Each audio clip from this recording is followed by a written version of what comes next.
What's up, Ramblers? Your favorite CEO is back. And before we begin today's podcast, make sure you hit the subscribe button to never miss an episode. And follow Assistance HQ and Offsource HQ across all platforms to stay up to date on the latest content, updates, and more. And remember, if you need a virtual assistant, visit us at offsource.tech. Now, before we begin, a word from our sponsor.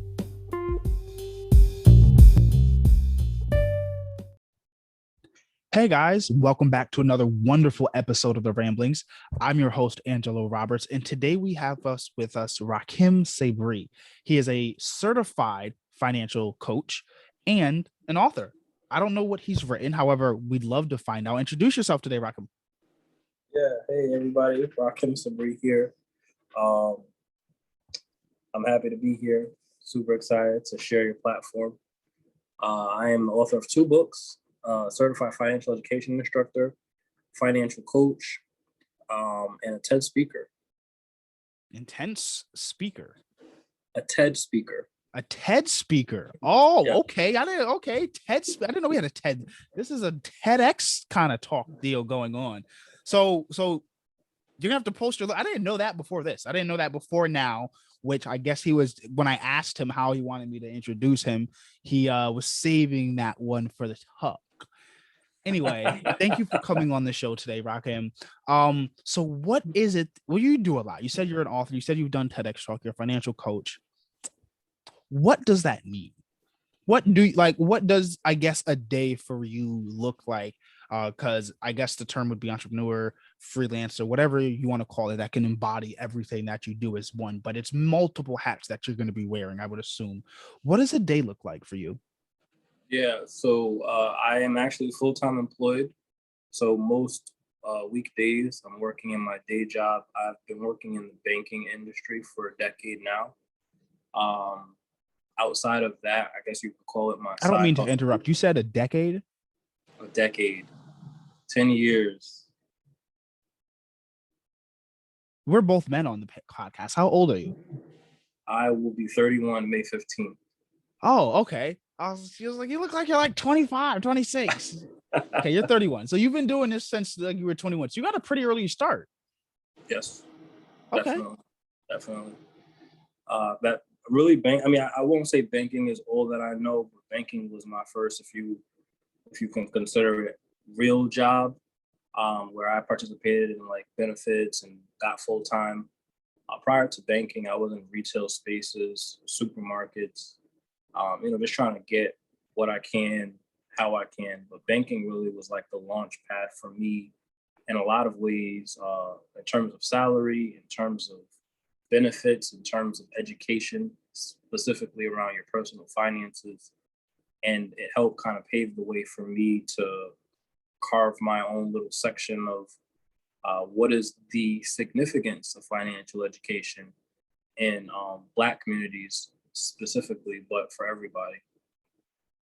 Okay, that's absolutely wonderful. We love to have you on a podcast. Thank you for sharing.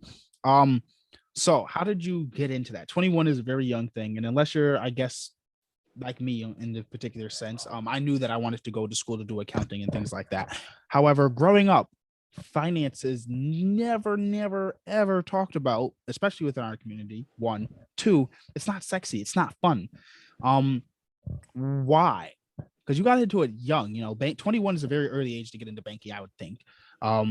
Especially 10 years ago when the millennial movement wasn't as strong. Why banking? Yeah, How? I'm asked this question, and one of the comments that you made is a frequent, I guess, comment that I hear. Finances is not talked about in the household, and I grew up in embracing a poverty mindset. So what that looks like is scarcity, right? There's not enough money for me. If you have it, I can't have it. The isms that we hear growing up: money doesn't grow on trees, money is the root of all evil. Those kind of mental traumas, really, but projections that say that we don't have wealth, and in order for us to achieve wealth, there is a long, hard road. Like, that's not for us, that's for them. So I experienced poverty in different points in time in my life. Food stamps, Section 8, eviction notices, you know, hand washing clothes in the bathroom sink, you name it, we've done it. And, you know, those experiences really shaped how I viewed money. But it shaped how I talked about money with other people, or how I didn't talk about money with other people. So I mentioned to you offline that I grew up in New York. I moved from New York in the fall of 2010. October 2010, I moved down to San Antonio, Texas with my mom. We were there for 8 months before we came back up north to Connecticut. The change in scenery was a culture shock for me on two fronts. Moving from fast-paced New York to very slow, spacious Texas, and you know, just the culture, the attitude, how people embrace you, how people want to engage with you, was different. But then moving from from Texas into Connecticut, and then getting a job in banking, you get exposed to a whole nother level of what money management looks like. So my first job in banking was in West Hartford. So that doesn't mean much to people that are not from Connecticut, but West Hartford is a real like ritzy area where there's people that have money. West Hartford. Yeah, and from there I moved locations into Farmington, which is another affluent. Oh my gosh, you're just moving throughout those kinds of spaces. I see. And then moved back into West Hartford, another area of West Hartford. So I got to see a lot of customers who had money managers, professionals, lawyers, accountants, teachers, you know, just you name it, they came in. And so it gave me a very broad perspective around what wealth management looks like, but also getting to see the other side of that spectrum, because there were definitely people who came in, laborers, people who live paycheck to paycheck, people who, you know, they were constantly asking for overdraft fees back because they couldn't keep a positive balance in their account, or they couldn't meet the requirements to avoid those fees. And, you know, learning the not to do's with money based off of their behaviors. And so I had a customer facing role for 6 years. I did pretty much everything that there was to do within a branch environment, making referrals, processing transactions, sales and customer service, and learned a lot in that time. And then I decided that I wanted to move away from a customer facing environment. So for the last 4 years, I've been in a support role that is more project management based. So I'm not interacting with customers directly, but what I support impacts the end user, which is the customer. So I really have a holistic view of what banking looks like. And in that 10-year span of time, I became very interested in understanding how money works for me, improving my credit, investing for retirement, saving for retirement, just all of those practices that you don't talk about in the household. And as I got excited with each accomplishment to share with other people, I realized that it was going over their head. Like they couldn't connect with me. My friends, my family, they were just like, what are you talking about?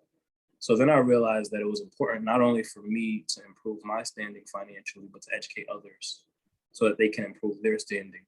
And that's when I embarked on this path of educating, coaching, just kind of sharing the knowledge that I've gained either by osmosis, being in the space, by observation and seeing how people with money manage their money, or by education, which just kind of looks like me going out, participating in seminars, workshops, different kinds of events, podcasts, books, just kind of getting a very well-rounded background in what is personal finance, why is personal finance important, and then what things can you do as an individual to improve your standing or understand better what personal finance can look like for you. That's literally absolutely amazing. I do not have that kind of story. You're in a very, very unique position in which you're very extremely young. You're still in the ability of ages to play in the NBA. That's how I look at most of life's things. If you're under the age of whatever the Joe Johnson retired or Ben Wallace retired at, you're still good. And so the fact that you have 10 years experience in this already, and you have, a plethora of knowledge and resources and the actual backing of what, the knowledge, it's one thing to have someone call themselves a coach, because as soon as you said you're a coach, I don't know if you saw, but I internally rolled my eyes. Me and my mom have this little ongoing joke. Everybody and their mom is a coach nowadays. Everyone wants to be a coach, but to actually have, one, a mission, and two, the understanding and backing. Like, you have 10 years experience. Like, you didn't jump in out of college and say, I'm a coach. No, you have 10 years experience backing and doing this. And so you can like to continue doing this. A lot of people that I've met and had on the show have, moved from banking or moved from the finance industry and moved into a little bit something a little bit easier going with less wasps. But I don't know if you've heard that term, less wasps in the area. And so why stay? What keeps you motivated and grounded in being, in finance? That's a really good question, and it's a question that I've been giving a lot of personal thought to lately. So I am kind of at the end of my, I guess, wits when it comes to working specifically in a banking environment, even more specifically, rather, in a corporate environment. But finance pays very well. Especially, when you've been in the space for as long as I have. There's still a connection to what is my passion around financial education. So I understand how the products and services are used. I understand how people sell those products and services, and then how to leverage those products and services in a way that benefits me most. And I can translate that knowledge to other people when I'm having coaching sessions. But I think a decade is definitely a milestone accomplishment when it comes to any industry, any skill or craft that you are dedicating time to. 10 years is a hell of an investment. But I am ready to kind of let it go. I teeter on the line of what I refer to as hybrid entrepreneurship. And that is, I've grown very accustomed to the salary that I have. And so my lifestyle is very close to matching that. I certainly live beneath my means, but for me to replace my income entirely, I'm not going to say it's not an easy feat, but there's some challenge that goes with that. And so I certainly don't want to take a step down in terms of the money that I'm making by working in another industry. If I was to make a move, it would have to be for definitely more than I make currently. Okay. I like that. Always stepping it up. Okay. So in terms of everything you have going on right now, we connected on Twitter. I don't know if you know, but if everyone else on the podcast listening, they know a lot of people have connected with me on Twitter, in the sense that that's where I get people to come on as guests. I'm a very big and social person. What is your current social media objective? We reached out, we were able to connect and everything. What's your take on this entire, because you've, I'm sure, seen like a very quick rise of social media, and seeing the difference between 2000 to 2010 and then 2010 to 2020. What is your huge take on like this big connection? Because as a financial coach, right, I would assume that you've been able to see how because we've always, I'm sure, had financial coaches from in 2000 to 2010, but technology was vastly different. People were going to conferences like crazy, and now we can't even think about standing in line next to each other.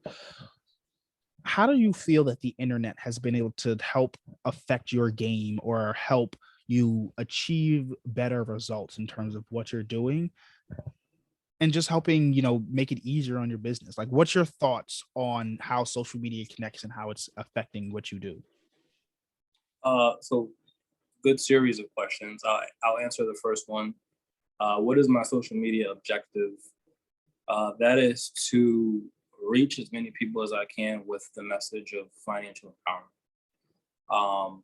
And I talk about things outside of personal finance, but empowerment, I think, as a whole, underscores my mission and the work that I do with people. So I like to challenge people to think differently, to believe in themselves, to determine, what is possible and what is possible for them, and help make connections based off of what my experience is. So I do a lot of storytelling, but also based off of, them coming to the realization, right? Like I could talk to you all day about the things that I've accomplished.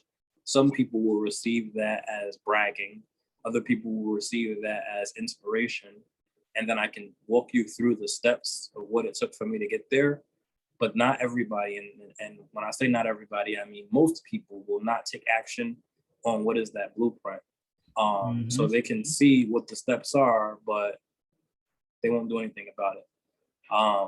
So social media for me has really just kind of been about showcasing, establishing credibility, certainly developing a personal brand that is an identity, a true identity, but a projection of who I am out in the digital world that's not tied to my employer, right? So like if, let's say tomorrow I wake up, I go to work and they say, you know what, Rahkim, we don't need you anymore.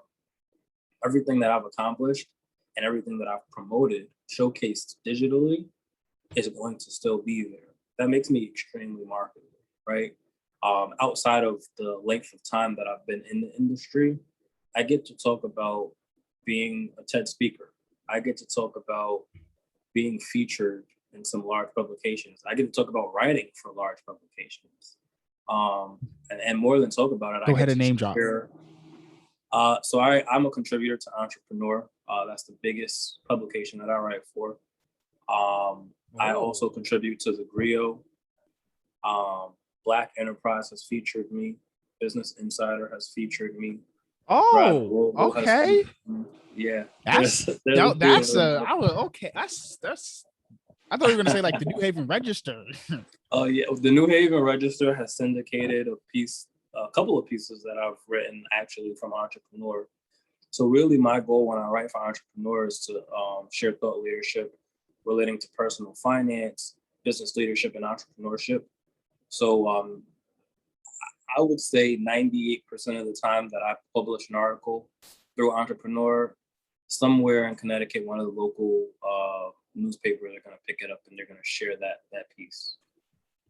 That's really good. That's a primo kind of following thing. So yeah, you're doing some writing. So what is writing is obviously a lot different and a lot like I can't write for squat. And you're very unique to me in the sense that you're very math and finance and number oriented, but you're also an author and a writer, and that's usually where you see like people at the divide where it's like English and writing and like math and numbers.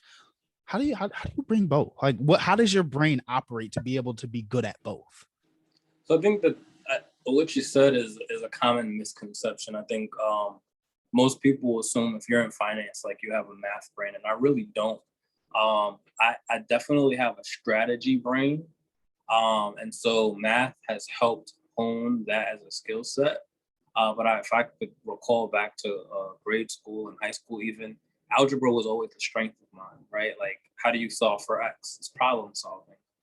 And problem solving flexes a very similar muscle to critical thinking.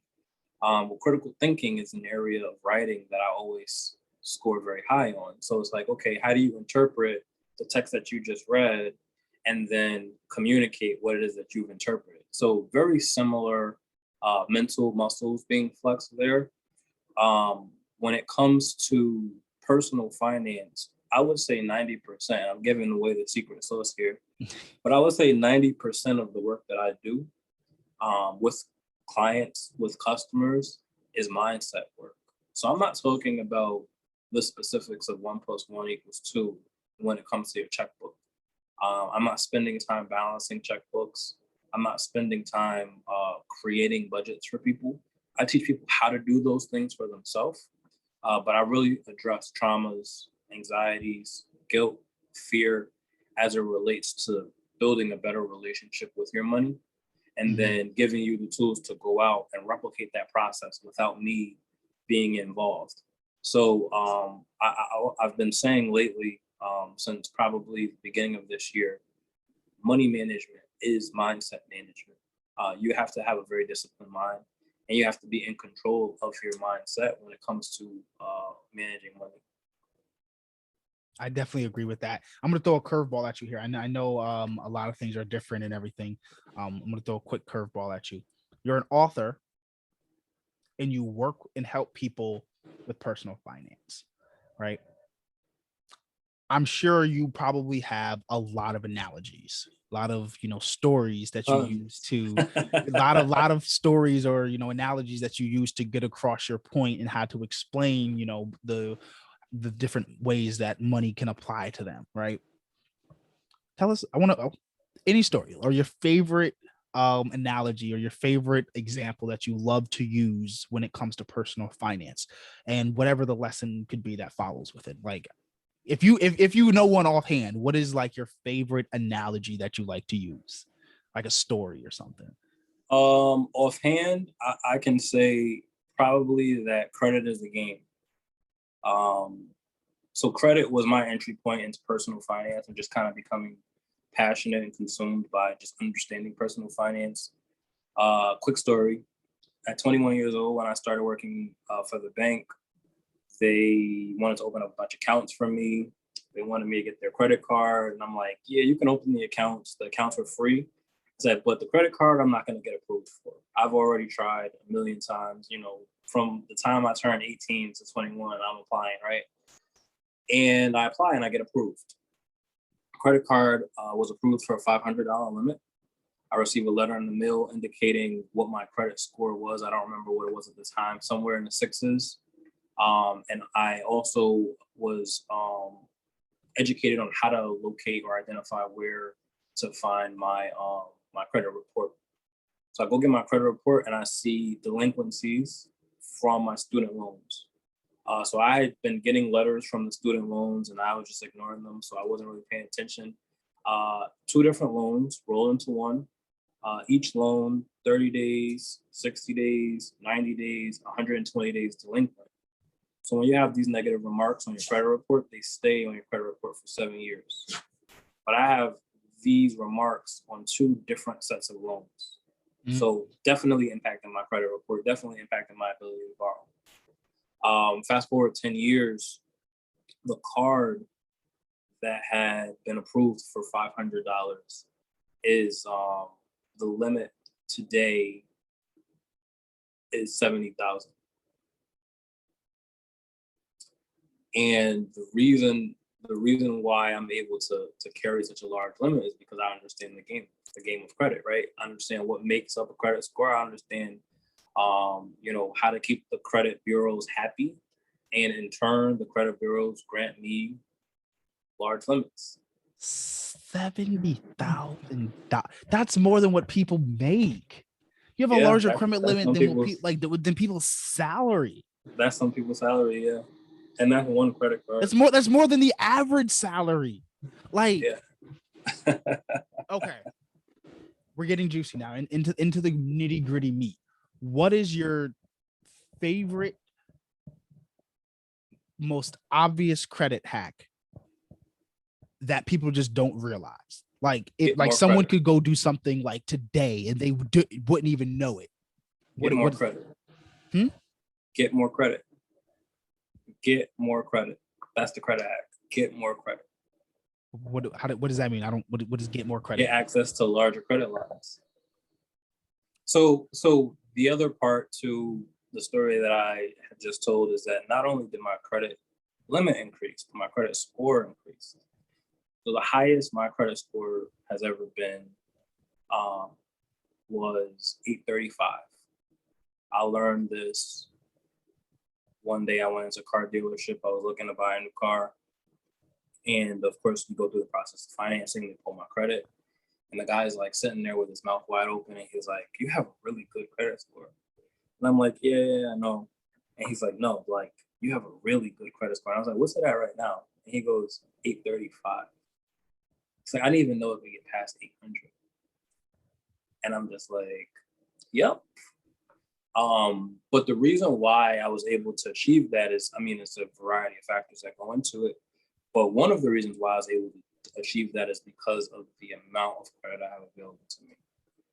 And the reason why that is a credit hack is because most people, when they apply for a credit card, especially within our age group, they probably still have the same credit card that they applied for when they were in college, right?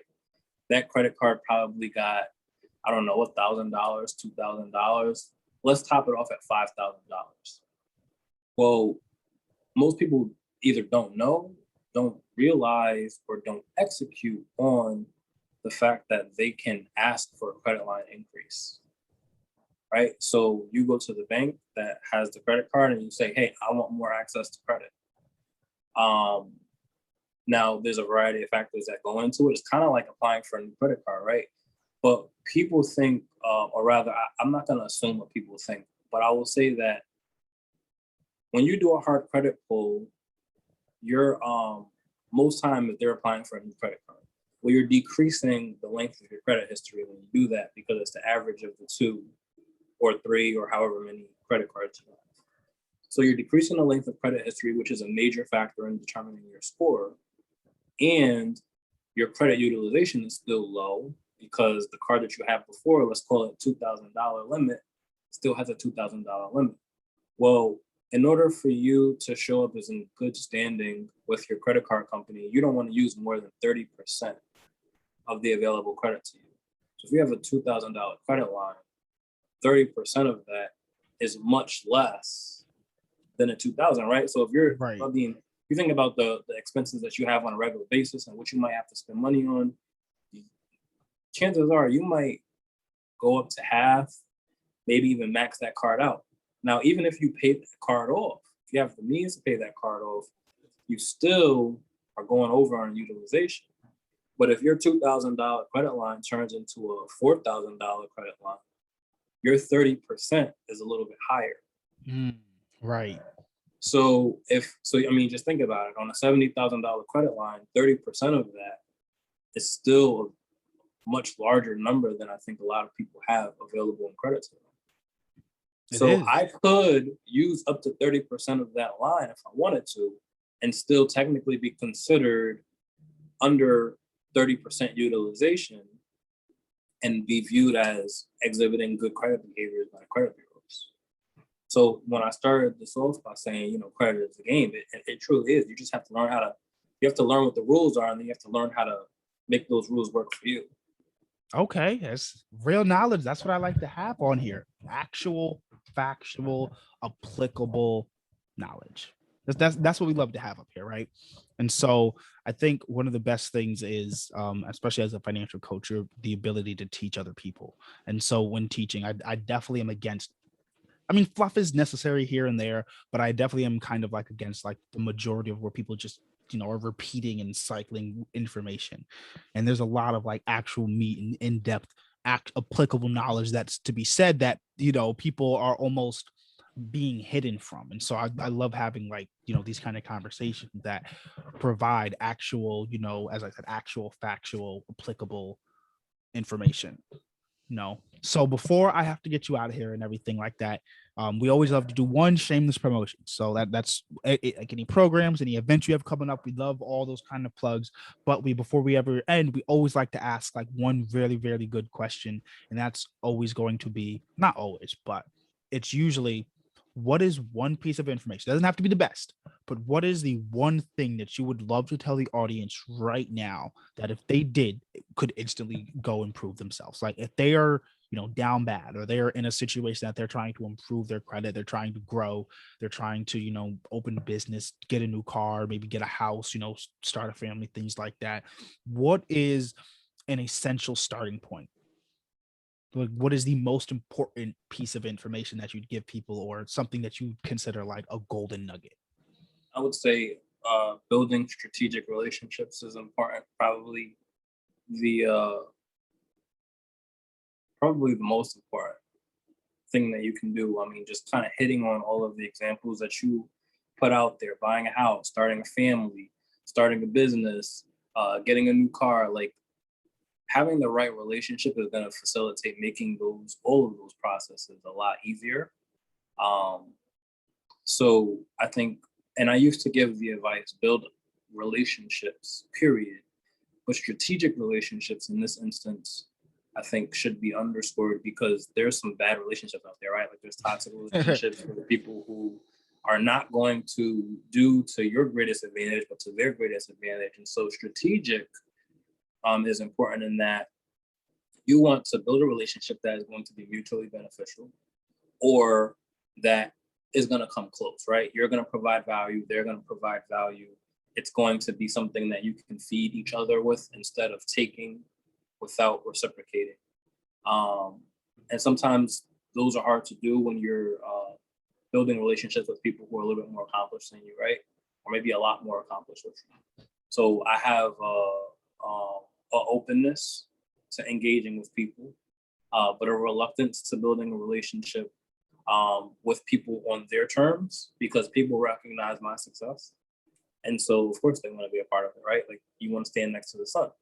But what is the value that I'm getting in return? And so I pay attention to those kind of things. I pay attention to, how people want to engage with me, why people want to engage with me, what they want from me. And where I find is a lot of the older relationships that I have, and I'm talking about relationships that predate my success, are the relationships that look like they need to be reevaluated. Whereas a lot of the newer relationships, people who are just hearing about me, or just finding out about me, just finding out about the work that I do, they want to build relationships to improve their standing. But I would say 85%, maybe a little bit more, are coming to me with ways that they can add value or solve a problem or create a solution for me that make me feel better about engaging with them. So as an entrepreneur, as a human being, it's important to build strategic relationships. Determine up front, like, what is it that you're willing to give? What is it that you are expecting to receive? And be clear about what that communication looks like. That's beautiful. That's a clear, crisp nugget, and that's why we here are for the ramblings. That was a complete mashup. Anyway, so before I get you out of here, as I said, I love doing the shameless plugs, shameless promotions. What do you have going on? Where can we find you? Where can we follow you? How can we show you love? All right. So first and foremost, you can find me. Really, you can find me anywhere. Type my name into Google. There's going to be a bunch of things that come up, but my website is my name, RahkimSabree.com. So it's RahkimSabree. He's Googleable, folks. I'm Googleable. I have a knowledge panel and all of that. Super Googleable, guys. Yeah. You don't even, like, listen. When I drop it, just look at the name, because I'll name drop the conversation. Look at the title and type it into Google. You'll search it and see him. There you go. But outside of my website, all of my social media is my name too. So Instagram, Twitter, those are the places that I'm the most active. Facebook, and I'm constantly pushing out, what I can to make a difference, to add value. So that's my goal. Like I said in the beginning, creating an impact. Things to promote. So I have a couple of things out there. I have 2 books. My most recent book, Financially Irresponsible, was an Amazon bestseller twice. Anybody who's looking to prize after prize after prize. I'm gonna have to have you back for a second podcast episode, because we can have some amazing conversations. You keep coming with like these prizes. I wish I had more time. I think that's a good entry point for anybody who's looking to kind of get a flavor of what I talk about, how I talk about it. One of the points that you made earlier that kind of resonated with me is that a lot of times people are kind of like gatekeeping information, particularly financial information, because they feel like, this is the secret sauce, I can't tell you. When really they're just kind of reiterating things that are Googleable, right? I don't do that. One of the biggest compliments that I've received, and most consistent compliments that I've received on my book, is that I deliver financial concepts in a very unique way. And that's my goal, to kind of get people thinking, not to embrace traditionalist views on what is the right way to manage money, right? So I think anybody that's interested in kind of hearing more about me and what it is that I talk about, definitely check that out. I do offer financial coaching, and I have a course called Improve Your Money Mindset. That is also available on my website. Actually, everything that I'm mentioning is available on my website. So there's different levels for people at different stages and kind of like their development, their income, what it is they want to invest in themselves. I like to describe it as kind of a tiered system. So anything you could find about me on Google is free, including the TED Talk, including the articles I write for the publications. I'll link that in the description, in the details as well, guys. I'll put the TED Talk in the bio. The book is a small investment, it's $15. The course is a little bit of a heftier investment, it's $197. And then coaching with me is definitely the biggest investment. But with that, you get the 10 years of experience, my certified extra credentials, everything. You get a freaking genius. You get to work with me one-on-one. I get to kind of talk about with you specifically things that relate to you instead of making analogies that might resonate but don't speak specifically to your situation. Okay. That's absolutely wonderful. We thank you so much for having. No, you didn't. We didn't have us. We had you. We appreciate you coming on the show. We don't get a lot of big name guests. You are now probably our biggest guest name to date. I don't think anyone else has had a Google review sheet thing. So I think that puts you at the top. I think that literally puts you at the top as low-key one of the largest. We had Greg Webb up here. He's the author of Portfolio, but again, I still don't think he might be doing as much what you're doing. But listen, we thank you so much for coming on. I appreciate you having me.